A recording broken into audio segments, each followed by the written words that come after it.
Hello les Nachi. Du mal à me capter, j'ai trop bédave. Du mal à les guider, j'ai de la peine, c'est des épaves. Ils sont bons qu'à jacter, tu veux débattre sur ce que j'ai acheté. Reste focus frère, c'est pas le débat, avec ta tête. Je les et je leur fais des casse-têtes. C'est un casse-tête, alors j'achète des baskets. Chacun sa manière de faire face à un problème. La go t'aime, ce matin, demain tu seras plus dans le thème. Sacré tempo, je sais même plus qui m'aime gros. Voilà c'est dalle, ma gueule c'est les CM gros. Format texto, texte bon pour les expos. Ils écrasent des Lexo, communiquent en sexto. Oxygène, grande inhalation, ils sont racistes. Ils disent qu'ils veulent rendre service à la nation. Ils sont paumés, et ils jouent les canassons. Panasonic, vision, génie payé à vacation. Non, c'est juste que je peux bégayer. Vas-y, à toi. Et salut à toi, jeune préma M1 de l'ESCP ou même Césure. Si je suis présent dans tes oreilles avec un peu de miel, c'est que je suis très content d'être avec toi ce soir. Aujourd'hui, pas mal de monde d'honneur. Et écoutez, on va partir progressivement vers le monde de la musique. Alors il y a toujours des albums pionniers d'artistes visionnaires qui ont changé le cours de la musique. On en connaît tous, hein. J'ai senti, tu serais pas en train de parler des albums Game Changer? Oh là là, c'est tellement pas fluide de la part de GGP, mais on lui en veut pas. On lui en veut pas, ok. Bon, ok, c'est pas grave. Et oui, on va parler d'albums Game Changer aujourd'hui. C'est des albums qui regroupent de nouvelles mélodies, l'utilisation de nouveaux instruments, des innovations techniques qui ont pu ouvrir de nouvelles possibilités créatives pour les musiciens et les producteurs. Alors aujourd'hui, je suis avec la plus belle, Mélisse. Comment ça va, Mélisse? Ça va très bien senti, merci. Avec le petit Giuseppe qui est un peu stressé là. Stressé. Tout stressé, normalement en digital, à ce qui paraît. Ah, je devais être à mon séminaire digital là avec les mecs, mais je leur ai un peu mis un plan. Ok, ça marche. Bon, il va d'ailleurs parler d'un album qu'il n'aime pas, donc c'est la première fois qu'il arrive. Ça c'est vrai. Et Klein, ça va ou pas? Ça va tranquille et toi? Bah écoute, on est là. Alors, je tiens à dire que j'ai défini Game Changer sur un angle assez particulier, mais notre président, le courtisan qui est là, m'a justement signalé que quand on peut parler de Game Changer, on ne se ferme pas. C'est un sujet pas du tout restreint. Un album peut être Game Changer pour un artiste. Alors, je m'explique. Genre un mec qui n'avait rien de fou et qui d'un coup sort une masterclass, bah ça lance sa carrière et c'est Game Changer. Allez hop, on va commencer tout de suite avec mon petit Giuseppe.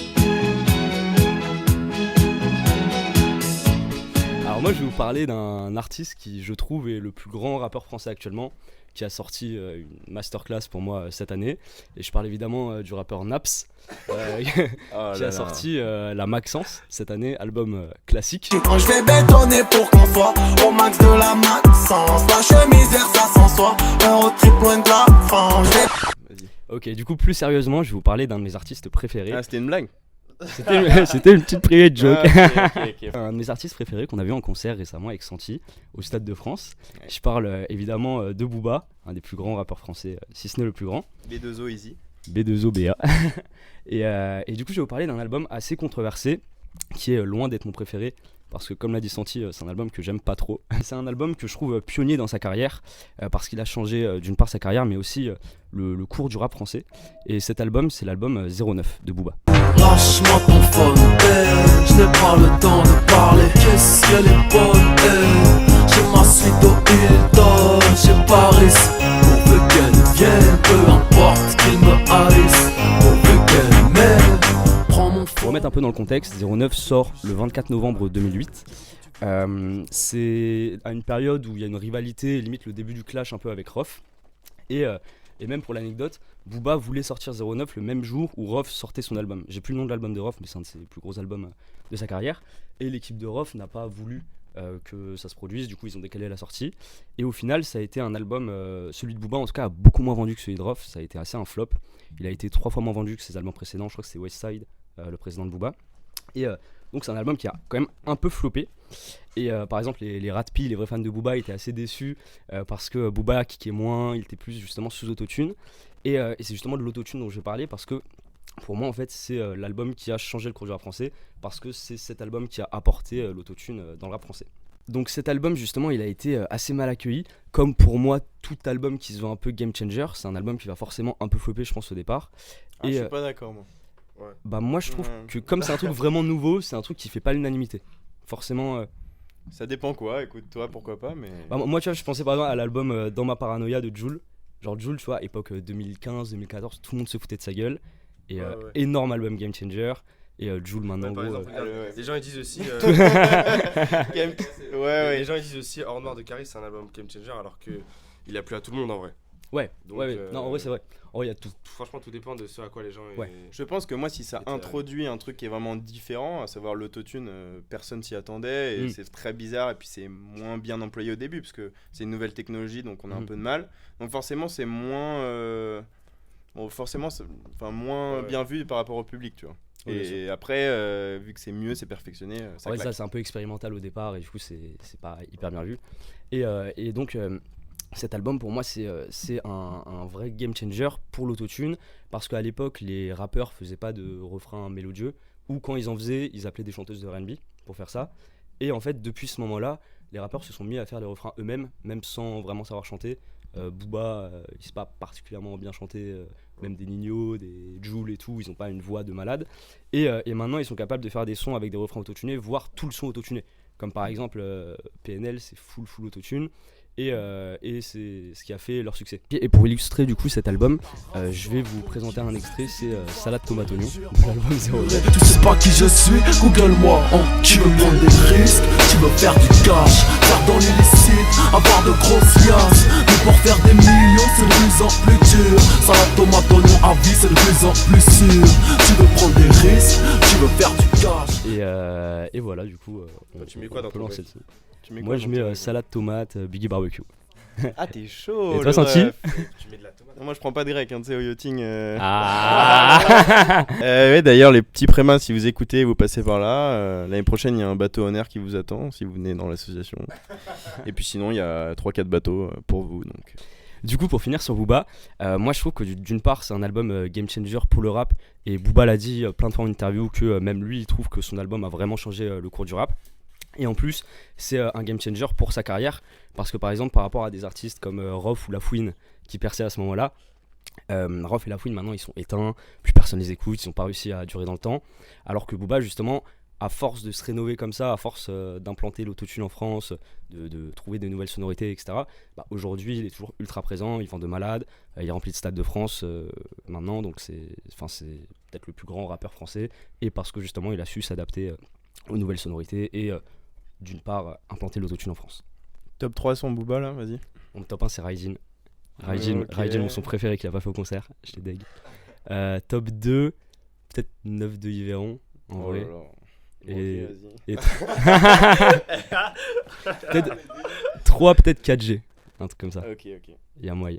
Moi je dirais en 1, Garde la pêche sur Ah ouais, Westside. puriste.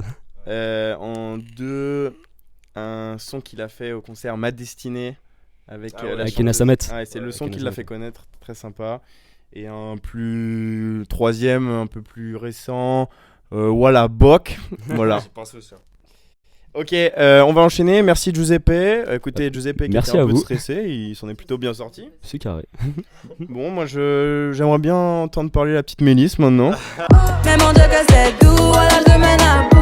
Il est piqué, c'est Moi, je vais vous parler d'un album de David Bowie qui s'appelle Ziggy Stardust et qui est sorti il y a 50 ans. Donc en 72 et qui est encore considéré aujourd'hui comme un des plus grands albums de rock. Il faut savoir que David Bowie, avant cet album, il n'était pas aussi connu qu'aujourd'hui. Il n'y avait qu'un single qui l'avait vraiment fait connaître. Du coup, ce qui est particulier avec cet album, c'est assez visionnaire et conceptuel. Il raconte l'histoire d'un personnage donc, qui s'appelle Ziggy Stardust, qui est un extraterrestre androgyne qui arrive sur Terre 5 ans avant l'apocalypse et qui vient délivrer un message en fait. Et donc qui devient une rockstar, qui connaît la gloire et se fait rattraper par son succès. Et donc c'est un des premiers albums où on fait parler vraiment un alter ego et on raconte son histoire. Donc c'est à la fois un album qui a une grande influence sur la carrière de l'artiste et l'univers musical de l'époque. Il y a eu après, donc voilà. excuse-moi de te couper, il y a eu après d'autres albums là, tu pourrais me citer, qui racontent une histoire, qui ont repris un peu ce... J'aime pas du tout cette intonation d'interro qui est horrible. T'en as pas un, Klein? De quoi? De De album? David Bowie? Non, d'un Ah bah album, oui, Qui raconte une histoire. Mr. Anderson. bien sûr. C'était évident, c'était évident. Et le dernier morceau, donc qu'on va écouter en entier qui clôt l'album et donc qui se situe après le déclin de l'artiste et qui raconte sa solitude et le fait qu'il ait été rattrapé par ses excès. Voilà, c'est un morceau qui s'appelle Rock'n'Roll Suicide.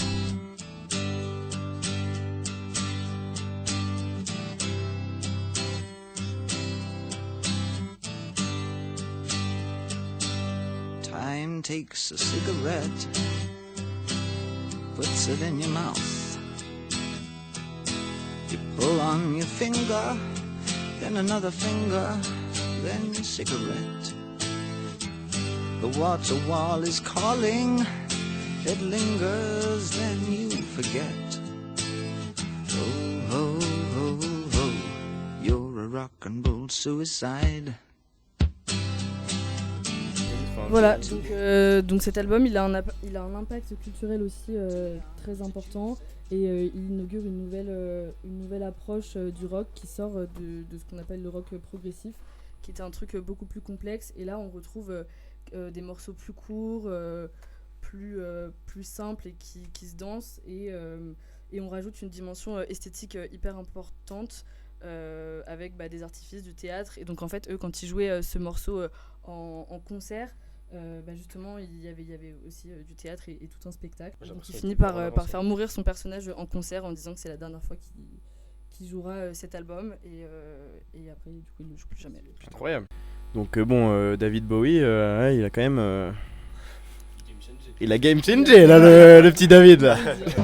Allons enfants de la patrie. Alors moi, je suis allé chercher un peu loin. Je vous invite au XVIe siècle. Non, c'est vrai.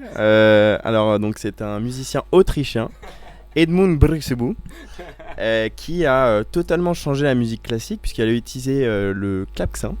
Bon ok, c'est n'importe quoi là ce que je raconte. Non, justement, je me suis pas trop cassé la tête. Je vais parler de l'album d'un petit groupe de Versaillais qui est appelé Discovery. Donc vous l'avez compris, c'est le deuxième album des Daft Punk qui est sorti en 2001. Et Discovery, je trouvais que c'était déjà dans le thème d'honneur parce que les Discovery qu'on publie... Tu peux m'en parler d'ailleurs, Claire ? Ouais, Discovery, évidemment que je vais en parler. C'est le pur produit d'honneur, pur produit de Simone, que vous pouvez retrouver tous les mois sur Facebook. Donc vous allez sur le compte de Simonaire et ça envoie de la frappe. Rap français, rap US, tech, jazz, R&B, musique classique. C'est Motus là. Et là j'ai plus d'inspi. Mais en tout cas si vous voulez découvrir des bonnes pépites, comme toujours, vous pouvez aller découvrir Discovery. Donc comme je disais, moi j'ai choisi Discovery de Daft Punk. Alors non seulement c'est le premier album où ils sont vraiment avec leur casque, tout leur univers, où ils font des clips avec, je sais pas si vous vous en souvenez, ces clips... Ah non, j'étais pas né. Ah ouais, merde. Ok, vous avez les clips de dessins animés là, trop stylés, putain ça c'était monstrueux. Et donc Discovery, c'est une espèce de passerelle entre le 20e siècle et le 21e siècle, puisque les Daft Punk sont les premiers à utiliser des samples. Mais Santi, c'est quoi un sample ? Un sample, c'est un extrait d'un vieux morceau qui est réutilisé par un nouvel artiste. Voilà. Et donc, ces samples, ils les utilisent et ils utilisent de la musique à l'ancienne pour faire la musique du futur. Finalement, une vision à peu près cyclique, si je pourrais rigoler, de la musique. Et en fait, rien que le fait de trouver un morceau, de le détourner, de le modifier et d'en faire quelque chose d'inédit, pour moi, c'est une démarche artistique. C'est-à-dire qu'il y en a beaucoup qui ont dit ils réutilisent les sons, c'est pas du tout artistique, ça existait déjà, gna gna gna. Les gens de l'époque ils parlaient comme ça. Et moi je trouve ça tellement intéressant, tellement bien vu, puis surtout c'est tellement bien fait. Là c'est l'inverse de ce qu'a dit Giuseppe au début, c'est que l'autotune était mal utilisé chez Booba, enfin c'est mon point de vue. Là le sample ils sont tellement bien utilisés dès le début que ça en fait un chef-d'œuvre. Il y a 14 sons sur Discovery, 14 masterclass. Je vous donne un petit exemple rapide. Prenez ce son d'Edwin Birdstone, Cola Bottle Baby. Bon là on mixe un peu le tout, on rajoute la sauce marseillaise et hop on a un tube planétaire qui est nommé Harder, Better, Stronger. J'en ai oublié un.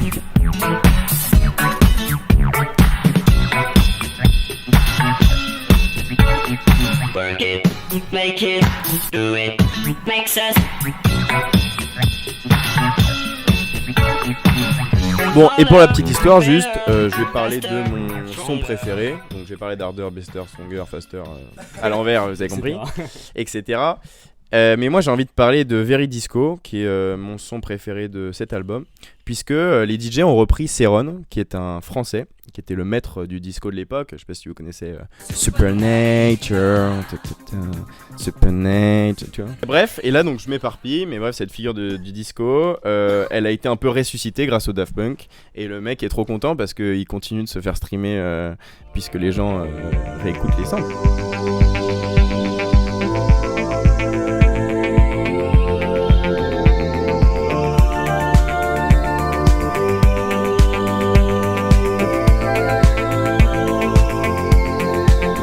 Bref, voilà, Discovery, 14 sons, 14 puffs, moi j'ai trop kiffé, et l'ère des samples a été finalement ouverte.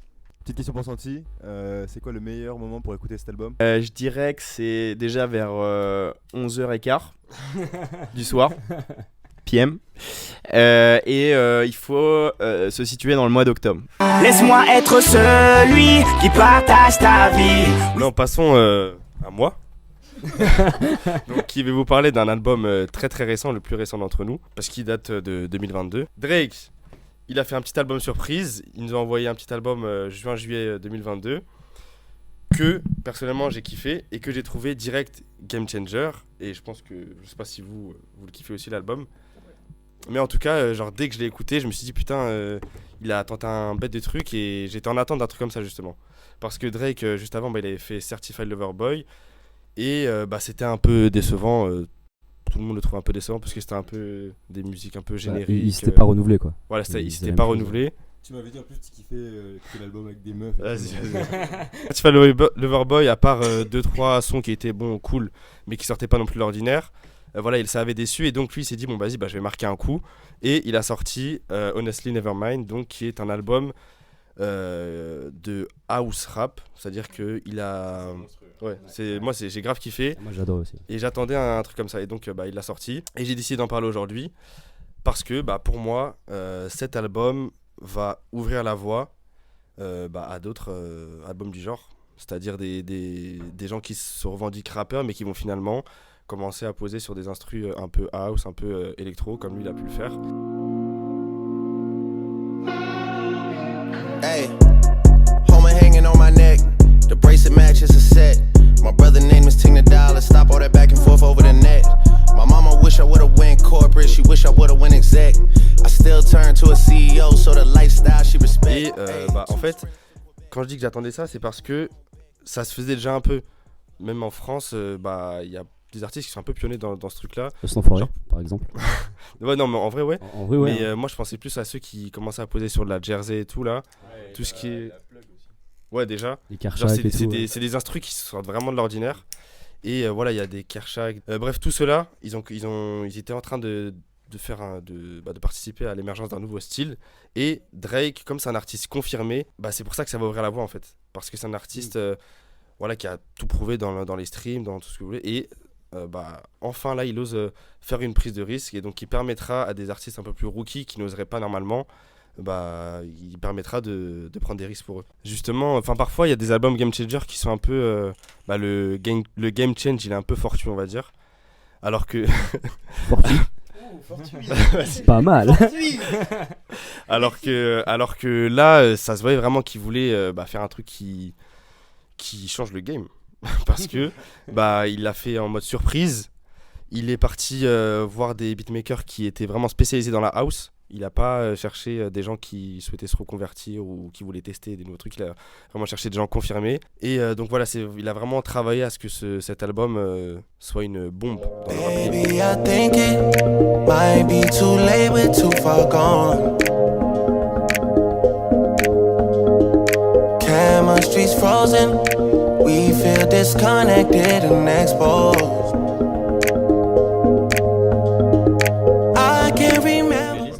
Tu l'as écouté cet album ? Oui, je l'ai écouté justement parce que Klein avait envoyé un message sur notre groupe Un jour un son en disant que cet album allait changer le game. Ok, écoutez, pour tous nos écouteurs, nos petits... Auditeurs, non. Oh là là, tous nos AirPods. tous mes AirPods qui m'écoutent. Pour tous nos auditeurs, auditrices aussi bien sûr, on a essayé de faire un format un peu plus synthétique, un peu plus court. Et on aimerait bien, si vous pouvez nous lâcher des petits retours, n'hésitez pas. Alors pour conclure, j'ai envie de vous dire que là on a vu qu'un artiste pouvait changer la musique, mais aussi la musique peut changer. Attends, non, c'est pas du tout ça ce que j'allais dire. Attends. Alors pour conclure, là on a vu tous ensemble qu'un artiste pouvait changer la musique. Mais est-ce qu'on pourrait dire qu'il y a eu des moments où la musique a parfois aussi changé le monde? Je m'explique. Les musiciens se sont toujours servis de leur musique pour apporter les questions sociales tout au long de l'histoire. La musique, c'est une loi morale qui donne une âme à nos cœurs, des ailes à la pensée, un essor à l'imagination. Elle a un charme, elle a une tristesse, elle a une gaieté. Elle aime la vie, la musique. C'est Platon qui nous dit ça. Et j'ai envie de conclure avec Platon parce que, voilà, Platon, il a su nous mettre ensemble, nous réunir. Et ce soir, on est réunis tout autour de la musique. Donc c'était Honor, c'était Antoine, c'était Klein, c'était les autres. Truc horrible. C'était Mélisse et Giuseppe. Bisous Honor, ciao. T'as du mal à me capter, j'ai trop bédave. Du mal à les guider, j'ai de la peine, c'est des épaves. Ils sont bons qu'à jacter, tu veux débattre sur ce que j'ai acheté. Reste focus frère, c'est pas le débat, la bête à 4 têtes. Je leur fais des casse-têtes. C'est un casse-tête, alors j'achète des baskets. Chacun sa manière de faire face à un problème. La go t'aime, ce matin, demain tu seras plus dans le thème. Sacré tempo, je sais même plus qui m'aime gros. Voilà c'est dalle, ma gueule c'est les CM gros. Format texto, texte bon pour les expos. Ils écrasent des Lexo, communiquent en sexto. Oxygène. J'oublie tout d'abord. Avec toi, je vois pas passer le temps. Elle voudrait prendre ma fame. Pour toi, j'ai pas la fame.